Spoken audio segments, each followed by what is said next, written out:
Well, this comes from a statement, I think, in chapter 2 of the Westminster Confession, section 1, that God is a pure spirit and that he is without body, parts, or passions. Maybe the best way to explain this is that the background to that statement lies in an older theological tradition that used Latin terms. And they spoke about God as being simplex or simple, not in the sense we usually use the word simple as somebody who is kind of naive, but in contrast with the word complex. So when we speak about the simplicity of God, we mean that he's not made up of parts as we are. So we are actually complex beings. We are made of body and spirit. We're actually complex beings in another sense as well, that our lives are complicated by our sinfulness. So Nathan W. Bingham is kind to his guests. Nathan W. Bingham is generous to his guests. But sometimes Nathan W. Bingham can be just a little bit nasty, but he's still Nathan W. Bingham. So you could lose some of your qualities, either physical or emotional, spiritual, and still be the same person. You are a complex being. You're made up of parts. If you lost a hand, you would still be Nathan W. Bingham.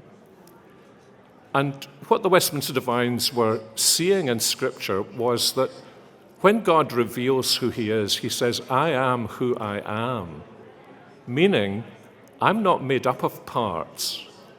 I am not the kind of being who, if I cease to be loving, I'm still God.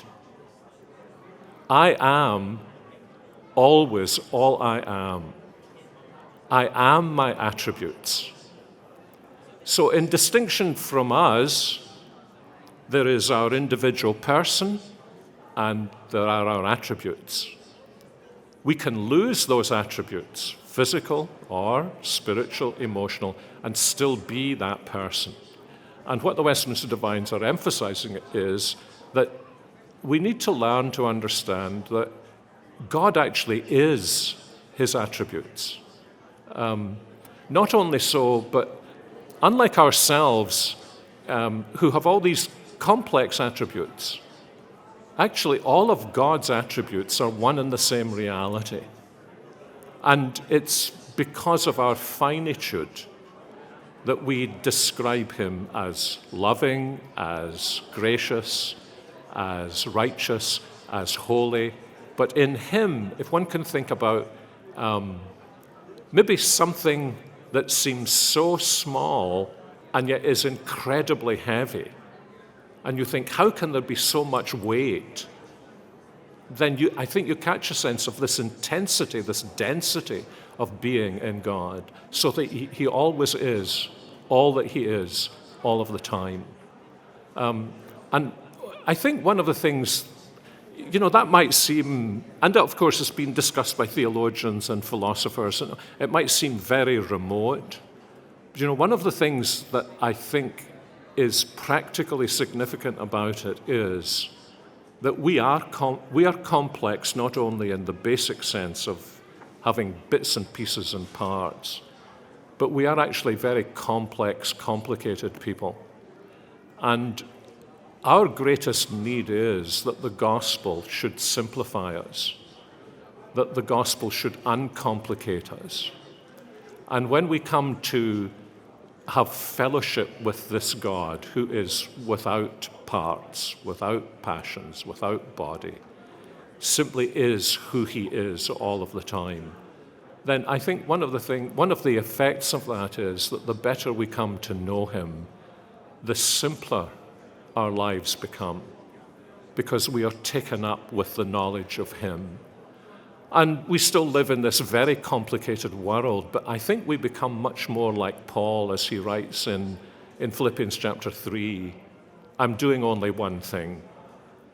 And sometimes I like to think whimsically, since I think Timothy is there when Paul's writing his letter to the Philippians, come on, Paul, you're never doing only one thing. You're doing 1,000 things all of the time.